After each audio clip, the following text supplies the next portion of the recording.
예수님도 우셨습니다. 그런데 예수님은 자기 자신을 위해서는 한 번도 우신 적이 없으십니다. 아무리 가난하여서 먹을 것이 없으셔도 예수님은 울지 않으셨습니다. 아무리 매를 맞으셔도 울지 않으셨습니다. 가시관을 쓰시면서도 울지 않으셨습니다. 십자가를 지시면서도 십자가에 높이 달려 계시면서도 예수님은 울지 않으셨습니다. 그러나 예수님은 우리 사람들을 위해서 우셨습니다. 성경에 보면 예수님이 크게 두 번 우신 사건이 나와요. 하나는 오늘 본문인데 죽은 나사로의 무덤에서 우셨습니다. 예루살렘에, 또 하나는 예루살렘에 입성하실 때 우셨습니다. 예수님은 사실 눈물을 흘릴 이유가 하나도 없는 분이시거든요. 죄를 지은 분이 아니시기 때문에, 약한 분이 아니시기 때문에. 예수님은 그냥 하나님이세요. 하나님의 아들이십니다. 구세주이십니다. 세상을 구원할 메시아이십니다. 그럼에도 불구하고 예수님이 눈물을 흘리셨습니다. 예수님은 자기를 위해 울지 않으셨습니다. 이 시간 우리를 위해서, 또 우리 인류를 위해서 울어주신 예수님의 그 눈물의 의미를 깨닫고 그 은혜를 통해 이웃의 눈물을 닦아주는 우리 믿음의 실천자가 되어 신앙을 회복하시기를 축복합니다. 제가 잠깐만 좀 선포 좀 할게요. 악하고 더러운 영아, 내가 성령의 밭을 너희를 결박하노라. 예수 이름 명령하니 지금부터 잠잠할지어다. 성도들의 그 마음을, 생각을 흔들지 못할지어다. 주님 보세요. 자, 첫 번째, 예수님의 눈물은 인간을 향한 사랑의 눈물입니다. 예수님이 언제 우셨다고 그랬어요? 인간을 향한 사랑 때문에 우셨다고 그랬어요. 예수님의 눈물은 우리의 슬픔, 인간의 슬픔을 대신 짊어지시는 사랑과 위로의 눈물이었습니다. 예수님은 나사로의 죽음과 그로 인해 슬퍼하는 사람들을 보시고 눈물을 흘리셨다라고 오늘 본문 말하고 있습니다. 그래서 요한복음 11장 35절에 보니까 예수님께서 눈물을 흘리시더라. 그러니까 예수님께서 보시고 눈물을 흘리는 사람을 보시고 슬퍼하는 그 인생들을 보시면서 눈물을 같이 흘려주신 것이지요. 예수님의 눈물은 이 절망에 처한 인간의 고통과 슬픔을 향한 그러한 눈물입니다. 그 아픔을 함께 느끼는 사랑의 눈물입니다. 그러니까 요한복음 11장 33절에서 이렇게 말씀하십니다. 같이 읽어볼까요? 시작. 예수께서 그의 우는 것과 또 함께 온 유대인들의 우는 것을 보시고 심령에 통분히 여기시고 열망히 여기사. 우리는 살다 보면 어떤 사람들은 이렇게 같이 울어줘야 할 그 자리에 갔는데도 그렇지 못한 사람들을 제가 장례식장에 가서도 종종 보거든요. 병원에 가서도 마찬가지고 신앙생활 하면서도 마찬가지. 사람이 같이 울어줄 때가 있고 웃어줄 때가 있는데 그때 함께 하지 못하는 사람들을 참 많이 만났거든요. 우린 그런 사람들을 보고 뭐라고 얘기해? 세상에서는 독하다. 아우, 쟤 독해. 그렇게 표현을 하거든요. 세상 사람들이.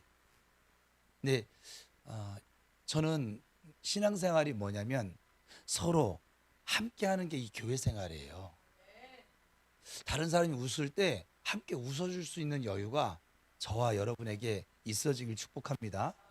다른 사람이 아파하고 울을 때 함께 아파하고 울어줄 수 있는 그 여유가, 그 믿음이 있기를 주님의 이름으로 축복합니다. 그러면 우리는 위로할 수 있어요. 그러나 인간과 인간의 위로는 사실 좀 제가 경험해 보니까 제한적일 때가 참 많았어요. 또 어떻게 보면 인간과 인간의 위로는 성경에 나오는 욥의 친구들처럼 처음에는 위로하는 척 다가갔는데 결국은 그 위로가 그를 향한 정죄로 바뀌어져 버리고 그 위로가 비난으로 바뀔 수도 있습니다. 이건 장례식장에서 제가 많이 봤어요. 위로를 받아도 지금 슬픔 속에 잠겨져 있는 유가족들을 위로해야 되는데 가가지고 또 정죄를 하는 거예요. 위로한답시고. 여러분들은 좀 부평우리교 교인들은 그래도 좀 수준이 좀 있지 않아요? 이제? 예? 제가 어제 어떤 권사님 만나가지고 그게 그동안 잊고 살았는데 대부평우리교회를 다니고 있잖아요. 좀 수준 높게 좀 그랬으면 좋겠어요. 근데 예수님의 위로는 좀 그렇지 않았어요. 우리 인간들 위로 같지가 않았어요. 예수님만이 우리가 울 때 함께 울어주시고 우리가 아파할 때 함께 아파해 주십니다. 그러므로 예수님의 눈물은 우리의 눈물을 닦아주는 이 위로의 눈물, 사랑의 눈물인 것이죠. 그래서 요한계시록 21장 4절에서 이렇게 말씀하십니다. 같이 읽어볼까요? 시작. 모든 눈물을 그 눈에서 씻기심에 다시 사망이 없고 애통하는 것이나 곡하는 것이나 아픈 것이 다시 있지 아니하리니 처음 것들이 다 지나갔음이러라. 아멘. 그러니까 예수님 우리와 함께 울어주실 뿐만 아니라 우리의 눈물을 기쁨으로 바꿔주시는 거예요. 예수님의 말씀은 우리가 울어야 할 모든 상황을 바꿔놔 버린 거예요. 이 지금 나사로의 죽음 앞에서 모든 사람이 슬퍼하고 하는데 예수님의 눈물을 흘리시면서 이 슬픔이 기쁨으로 바뀌어져 버립니다. 죽음이 생명으로 바뀌어집니다. 그러니까 나사로의 무덤에 가신 예수님, 나사로는 죽은 지 나흘이 돼서 이미 썩은 냄새가 났거든요. 예수님 명령하십니다. 나사로야 나와! 말씀하시니까, 명령하시니까 죽은 지 나흘이 된 나사로가, 죽어서 썩어서 냄새나는 나사로가 수의를 입은 채로, 수건을 동여맨 채로 살아서 걸어옵니다. 예수님의 말씀이 임하면, 하나님의 말씀이 임하면 기적이 일어납니다. 눈물이 기쁨이 됩니다. 죽음이 생명이 됩니다. 병이 치료가 됩니다. 저주가 축복이 됩니다. 지옥이 천국이 되어집니다. 죽음이 영생이 되어집니다. 그래서 우리는 믿기만 하면 어떤 문제든지 해결을 주 안에서 받을 수 있을 것이고 하나님께 영광을 돌릴 수 있게 될 줄로 믿습니다. 요한복음 15장 7절에서 8절에 이렇게 말씀하십니다. 시작. 너희가 내 안에 거하고 내 말이 너희 안에 거하며 무엇이든지 원하는 대로 구하라. 그리하면 이루리라. 너희가 과실을 많이 맺으면 내 아버지께서 영광을 받으실 것이요 너희가 내 제자가 되리라. 이어서 요한복음 11장 40절입니다. 시작. 예수께서 가라사대 내 말이 내가 믿으면 하나님의 영광을 보리라 하지 아니하였더냐. 아멘. 우리가 하나님의 말씀을 믿기만 하면 울음 속에서도 위로가 넘치는 기적의 삶을 삽니다. 여러분, 예수님의 눈물은 바로 나를 위한 사랑의 눈물이었음을 기억하시고 이 아침에 위로받으시기를 축복합니다. 우리 모두 나를 위해 눈물을 흘리시며 말씀하시는 예수님의 위로가 우리 모두의 삶에 충만하게 나타나시기를, 임하시기를 예수님의 이름으로 축복합니다. 두 번째는 이 예수님의 눈물은 인간의 죄로 인한 눈물입니다. 더 정확하게 얘기하면 예수님의 눈물은 나의 죄 때문에 흘리신 눈물입니다. 자녀가 안 될 때, 자녀가 죄를 지어서 고생할 때, 또 죄를 지어서 고통을 만나게 되었을 때 그 자식의 부모의 눈에는 눈물이 마를 날이 없겠지요. 혹시 자식이 죄를 짓고 범죄를 해서 교도소에 가 있다라고 하면, 수감되어져 있다라고 하면, 출감하지 못하고 있다고 하면 그 출감하는 그날까지 아마도 그 어머님의 눈에 눈물이 마를 날이 없을 것입니다. 죄는 미워해요. 어머니라도 죄는 미워합니다. 그러나 그 죄를 지은 자식은, 그 영혼은 사랑합니다. 제가 그냥 하는 말이 아니라 우리 집 얘기예요. 저 형님, 돌아가신 형님 중에 한 분이 그렇게 교도소를 이렇게 들락달락 하셨어요. 우리 어머님이, 우리 형제들은 그냥 잊고 살아요. 근데 어머님은 잊지 못하고 살아요. 그 출소하는 날을 아주 손꼽아 기다리시더라고요. 그리고 그 앞에 저도 한 번 딱 따라가 봤어요. 이 어머님은 죄는 미워해요. 자식이라고 하더라도 자식이 지은 죄는 미워합니다. 그런데 그 자식은 사랑합니다. 하나님도 마찬가지인 거예요. 죄는 미워하십니다. 우리가 죄를 가운데 넘어지는 걸 기뻐하지 않으세요. 그래서 죄에 넘어지지 않도록 자꾸 힘 주시고 말씀 주시고 훈련시키시고 기도하게 하시고, 왜냐하면 그렇게 하지 않으면 넘어지니까. 죄 가운데 빠지니까. 여러분 이미 경험하셨잖아요. 아무리 내가 결심해도 안 되잖아요. 그래서 주님을 의지하라고요. 주님이 주신 힘과 능력을 공급받으라고요. 성령의 기름 부음을 받으라고요. 왜냐하면 우리가 죄 가운데 빠져 사는 것을 기뻐하지 않으시니까. 죄는 미워하십니다. 그러나 죄를 지은 나는, 죄에 걸려 넘어진 나는, 죄에 빠져 살아가는 나는 하나님은 여전히 사랑하십니다. 예수님이 왜 우셨을까요? 죄를 지은 나 때문에 예수님께서 우시는 거예요. 인간의 죄는 타락입니다. 하나님 아버지를 눈물 짓게 만드는 원인입니다. 여러분, 우리 하나님도 우세요. 안 우실 줄로 아셨죠? 우세요. 또 나중에 따지지 마세요. 성경 읽고 좀 와요. 따지려면, 삐지려면 성경 읽고 삐지세요. 에레미야 14장 17절입니다. 같이 읽어볼게요. 시작. 너는 이 말로 그들에게 이르라. 내 눈이 밤낮으로 끊치지 아니하고 눈물을 흘리리니 이는 처녀딸 내 백성이 큰 파멸 중한 창상을 인하여 망함이라. 아멘. 하나님께서 말씀하신 것이고, 저 처녀딸 내 백성은 우리를 말하는 거거든요. 죄인된 우리 때문에, 죄를 짓고 살아가는 나 때문에, 죄를 지은 우리 때문에, 죄를 지은 이 인류 때문에 예수님은 통곡하시면서 겟세마네 동산에서 기도하셨습니다.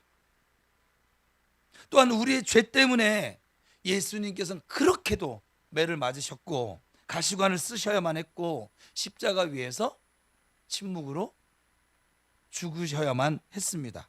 그래서 히브리서 성경 기자는 이렇게 말하죠. 히브리서 5장 7절입니다. 시작. 그는 육체에 계실 때 자기를 죽음에서 능히 구원하실 이에게 심한 통곡과 눈물로 간구와 소원을 올렸고 그의 경외하심을 인하여 들으심을 얻었느니라. 아멘. 그러니까 예수님이 육체로 계실 때 죄인된 인류를 구원하기 위해서 심한 통곡과 눈물로 간구와 소원을 올렸고 그의 경외하심을 인하여, 예수님의 경외하심을 인하여 하나님께서 그 심한 통곡과 눈물로 하는 간구와 소원을 들어주셨다라고 하는 얘기예요. 그러니까 예수님은 지금도 목자 없는 양같이 유리하는 지옥을 여전히 향하고 있는 인생들을 보시면서 울고 계십니다. 이 땅에 계시면서 우셨던 예수님이 이제 하나님 보좌 우편에서도 우리 잃은 양들을 위해서, 죄를 지으면서도 자기가 죄를 짓고 있는지도 모르는 이 어리석은 불쌍한 영혼들을 위해서 그렇게 하고 계시다, 이 말이에요. 이 땅에 더 많은 교회가 세워지고 구원받는 영혼들이 더 많아지기 위해서 우리 예수님께서 지금도 하나님 보좌 우편에서 우리를 위해서 중보하며 기도하고 계시다고 로마서 8장에서 말씀하고 계십니다. 주님이 우리가 잃어버린 가족, 친척, 이웃 때문에 눈물 흘리고 계신 것을, 그래서 우리는 기억해야 합니다. 왜냐하면 우리가 이 예수님의 사랑을 받고 있으니까. 새생명 전도 축제는 이 예수님의 눈물을 닦아주는, 어떻게 보면 잔치인 거예요. 그러면 예수님의 최고의 기쁨은 무엇일까요? 이미 구원받은 우리를 통해서, 은혜 받은 성도들을 통해서 복음이 증거되어지는 거. 그들이 지옥을 향해 가던 발걸음 멈추고 돌이켜서 다시 천국을 향하는 발걸음, 교회로 돌아오게 만드는 거. 잃어버린 영혼을 하나님께로 돌아오게 하는 게 예수님의 최고의 기쁨인 것이죠. 예수 믿고 구원받게 하는 것입니다. 예수의 피로 값주고 산 교회, 한국의 모든 교회들이 놀랍게 부흥하고 성장하는 거 하나님 기뻐하시는 일입니다. 이것이 하나님께서 영광을 받으시는 것이요 예수님 기뻐하시는 것임을 믿고 살아가시기를 축복합니다. 스바냐 3장 17절입니다. 우리 아침에 지금 찬양했는데 시작. 너는 하나님 여호와가 너희 가운데 계시니 그는 구원을 베푸실 전능자시라.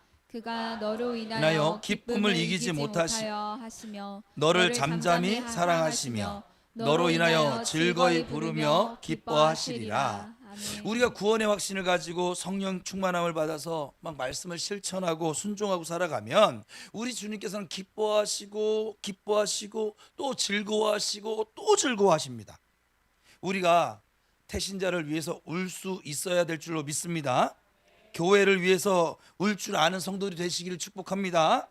부모님들은 자녀를 위해서 우는 기도를 하셔야만 합니다. 예수님의 눈물이 죄인의 영혼을 구원한 눈물인 것처럼 우리의 영혼을 살리는 눈물이 있기를 예수님의 이름으로 축복합니다. 세 번째는 이 예수님의 눈물은 인간의 어리석음으로 인한 눈물이었습니다. 인간은 참 자기 스스로가 똘똘하다고 생각을 하며 살아요. 여기 나는 멍청하다 생각하는 사람 손 들어보세요. 봐요, 아무도 없잖아요. 늦었어요. 아무도 없는 거예요. 이거는 뭘 멍청해요. 늘 본인 그 생각대로 사시면서 그리고 자기가 잘났다라고 생각을 합니다. 그리고 꽤나 지식이 있다라고 생각합니다. 그걸 뭐 보고 알 수 있는 줄 아세요? 사실 남들도 다 아는 내용이거든. 이미 뉴스에서 나왔고 뭐 매스컴에 나와서. 그런데 다른 사람 모를 것처럼 우리 만나면 뭐 얘기해요? 지금 이 시대는 뭐 얘기해요? 이란 전쟁 얘기하고 있죠. 맨날 TV 틀면 나오는 게 전쟁 얘기인데 예수님 얘기 안 해요. 왜? 예수님 모르니까. 남들도 다 아는 걸 얘기하면서 자기는 굉장히 지식이 있는 것처럼 막 그렇게 얘기하면서 삽니다. 아파하지 마요. 앞에 있는 목사도 그러고 사니까. 사람들이 자기가 굉장히 똘똘하다라고 생각하며 살고 있습니다. 근데요, 여러분, 아무리 학벌이 높아도요, 아무리 지식이 있어도 어리석게 사는 사람들이 너무 많습니다. 어리석음 중에 어리석은 것이 무엇일까요? 예수를 알지 못하는 거예요. 왜냐하면 지혜의 근본이 하나님의 여호와를 경외하는 거거든요. 근데 하나님을 몰라요. 예수님을 몰라요. 예수를 알지 못하는 사람, 하나님을 섬길 줄 모르는 사람, 이런 사람 너무나도 어리석은 사람이거든요. 죄를 짓고도 회개할 줄 모르는 사람, 회개하지 아니하는 사람, 변명만 하는 사람, 남에게 자꾸 남 탓하며 핑계대는 사람, 합리화시키는 사람, 이런 사람들은 모두 다 사실은 어리석은 사람이에요. 성경에서 말하는 인간의 어리석이 무엇입니까? 평화의 왕으로 오신 예수님, 자기를 살려줄 그 예수님을 알지 못하는 것입니다. 예수님께서 예루살렘에 입성하시면서, 오늘 종려주일인데 입성하시면서 그 성을 보시고 막 슬픔에 벅차서 비통하게 우신 이유예요. 그래서 누가복음 19장 41절 42절에 이렇게 말씀하십니다. 같이 한번 읽어볼까요? 시작. 가까이 오사 성을 보시고 우시며 가라사대 너도 오늘날 평화에 관한 일을 알았다면 좋을 뻔하였거니와 지금 내 손에 숨기웠도다. 지금 모른다는 거예요. 예수님을 보면서도 평화를 모르고, 예수님을 보면서도 구원을 모르고, 그동안 교회는 오래 다녔는데 여전히 예수님을 몰라요. 자기에게 어떤 구원의 은혜가 임했는지를 몰라요. 예수님이 저 맨날 교회 오면 듣는 게 십자가인데, 저 십자가에 달리신 예수님의 피가 어떤 효력으로 내게 있는지, 오늘 성찬했는데 이 성찬의 의미도 몰라요. 그리고 밖에 나가면 똑똑한 척 하는 거예요. 자기 영혼을 하나 돌아보지를 못하는데, 자기 인생길이 어디로 가는지를 모르는데 똑똑한 척, 아니 자기들 그렇게 생각하고 살아가는 거예요. 어리석은 줄을 모르는 거예요. 여러분, 예수님을 영접하지 않으면 멸망의 날이 임하는데 지금 깨닫지 못하고 있다라고 지금 말씀하고 있는 것이거든요. 누가복음 19장 43절 44절에 이렇게 말씀하십니다. 시작. 날이 이를지라 내 원수들이 토성을 쌓고 너를 둘러 사면으로 가두고 또 너와 및 그 가운데 있는 내 자식들을 땅에 메어치며 돌 하나도 돌 위에 남기지 아니하리니 이는 권고받는 날을 내가 알지 못함을 인함이니라 하시니라. 아멘. 지금 이 예루살렘에 이제 재앙이 오는데, 그 재앙이 오는 이유가 뭐냐면 알지 못하기 때문에 그렇다는 거예요. 역사를 보면요, 무너졌는데도 알지를 못하더라고요. 얼마나 어리석은지, 자기가 무엇을 붙잡아야 사는지, 내가 어떤 길을 가야지 사는 길인지 그것도 모르고 살더라고요. 그러면서 나 잘났다고 떠들며 사는 거예요. 남 무시하며 사는 거예요. 그들은 예수님을 영접하지 않았어요. 어리석었습니다. 예수님은 그래서 그들의 어리석음 때문에 그들 앞에 구원이 와 있는데, 그들 앞에 평화가 와 있는데 모르고 살아가니까, 받아들이지 않고 살아가니까 그래서 오셨습니다.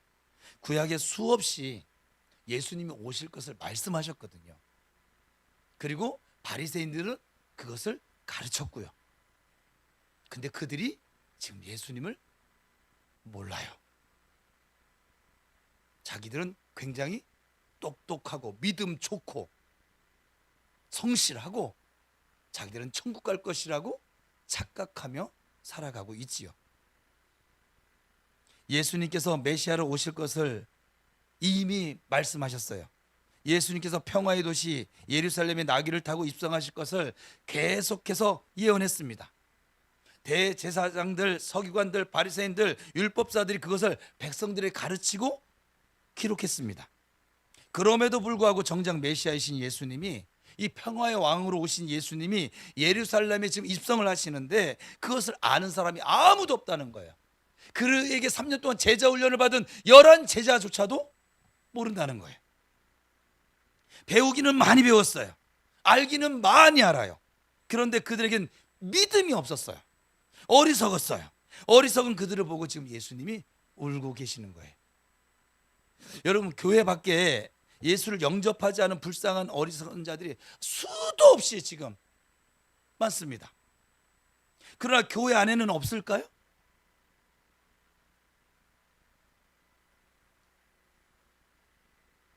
여러분 집중하세요. 지금 마귀가 굉장히 싫어하는 설교를 하고 있어요. 그래서 여러분이 지금 이게 지금 집중이 안 되는 분은 지금 그래서 집중이 안 되는 거예요. 교회 안에는 이 어리석은 사람이 없을까요?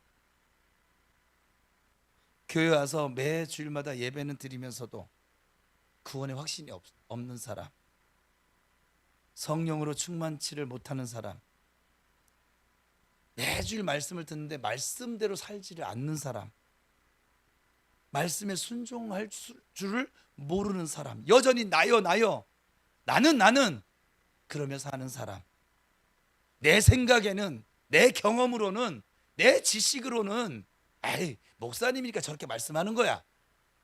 어떻게 저러고 살아? 어떻게 예수만 믿고 살아? 그럼 밥은 누가 줘? 밥은 누가 먹여? 월세는 누가 내고? 계속 이렇게 사는 거예요.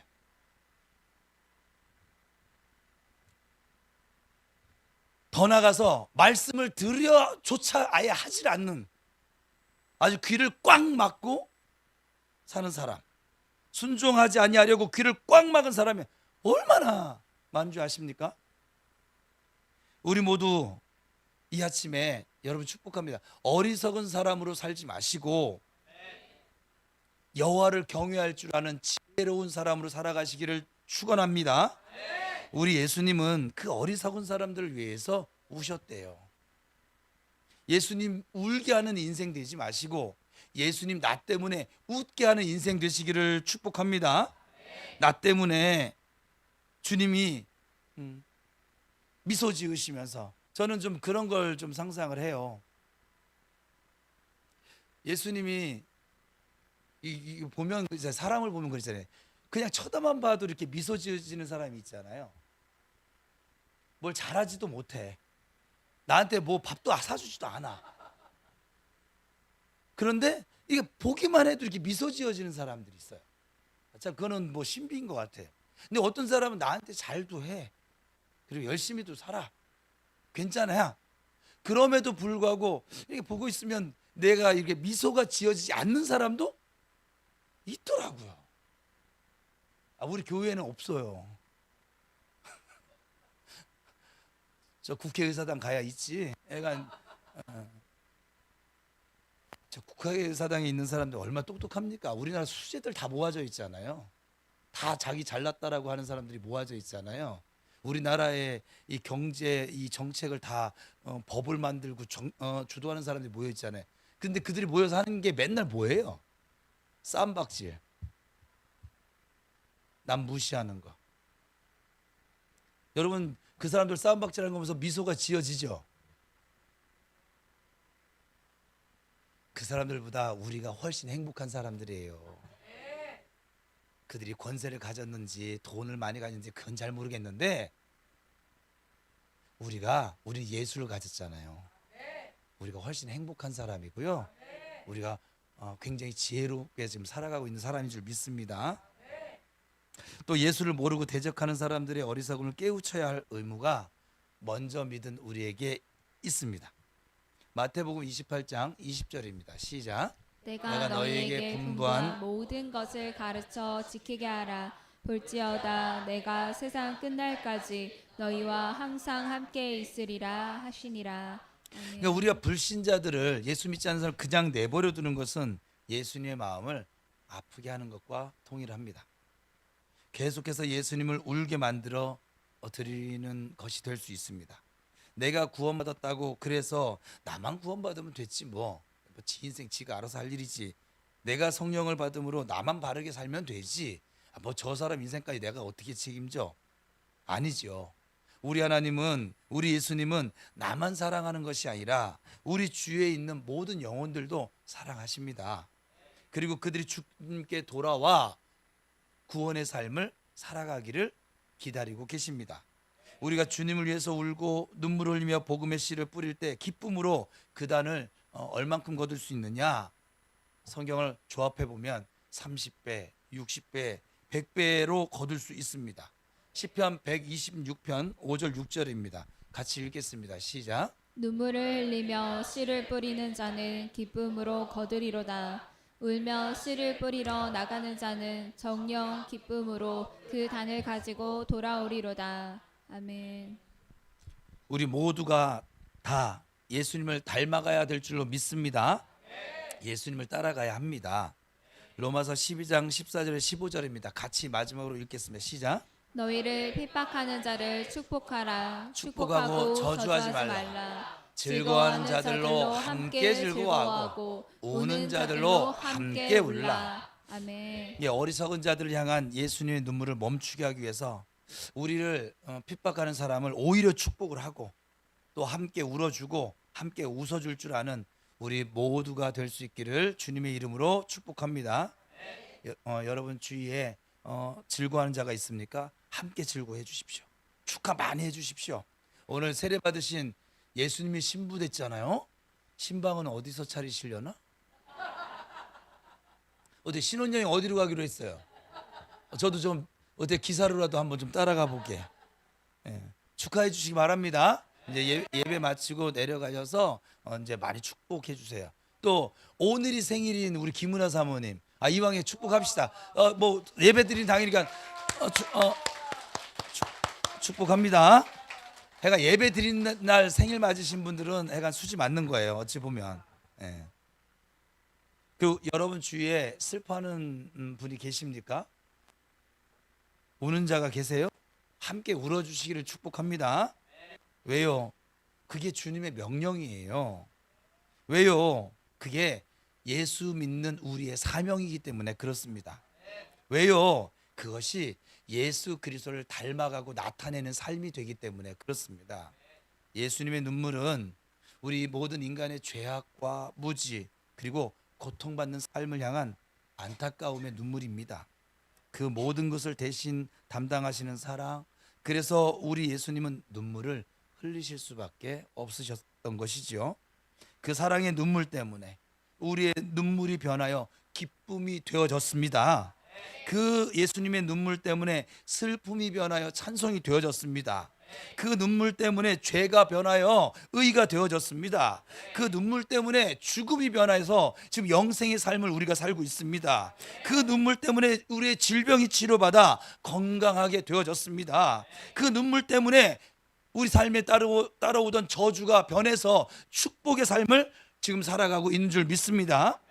이 종료주일 아침에 이 고난주간이 시작되는 이 아침에 절기로만 지키는 성도가 되어서는 안 될 것입니다. 절기로만 지키는 교회가 돼서도 안 될 것이에요. 예수님의 눈물에 감사할 줄 알고 우리도 예수님과 함께 영혼을 위한 눈물을 흘리실 줄 아는 그런 지혜로운 그런 성도들이 되시기를 축복합니다. 그리고 예수님을 따라서 사람을 위해서 고통받는 사람, 외로운 사람, 또 병든 사람, 가난한 사람, 슬픈 사람들을 위해서 함께 울어주며 또 지금 저녁 기도회가 진행되고 있는데 한 주간 끝났어요. 이 이제 한 주간 남았는데 이 저녁 기도회 나와서 함께 기도할 수 있기를 주님의 이름으로 축복합니다. 이거는 웃으면서 얘기해야지. 기도에 나오세요. 안 잡아먹어요. 여러분 태신자를 정한 사람들 기도하지 않고 어떻게 전도할래요? 여러분은 그렇게 말을 잘하십니까? 기도하셔야 합니다. 아직도 회개하지 못한 죄인들을 위해서 울어주고 아직도 예수님을 바르게 알지 못하는 그 어리석은 사람, 그 영혼들을 위해서 우리가 울어줄 때 하나님께서 기뻐하시는 고난주간 새생명 전도 축제 하나님 나라 잔치자리가 될 줄로 믿습니다. 우리가 지금 진행하는 기도회와 그리고 새생명 전도 축제는 아직 구원받지 못한 가족들, 친구들, 이웃이 구원을 받을 수 있는 기회 그리고 기회이지만 꼭 그들만을 위한 것은 아니라고 말씀을 드렸어요. 기도하며 전도하는 우리 모두에게 우리가 잊고 살았던 잃어버린 신앙, 잃어버린 사랑, 잃어버린 눈물이 회복되어지는 그래서 우리 또한 예수님을 다시 기도하며 전도하다가 만나게 되어지는 성령으로 충만하게 되어지는 그런 은혜가 임하는 시간들입니다. 우리 모두 나를 위해서 사랑의 눈물로 함께 하신 예수님께 감사함으로 찬양하며 기도하실 수 있기를 축복합니다. 우리 모두에게 고난주간 동안 기도회를 통해 새생명 전도 축제를 통해 하나님의 사랑과 은혜가 예수 안에서 성령과 함께 풍성하게 나타나시기를 주님의 이름으로 축원합니다. 기도하겠습니다.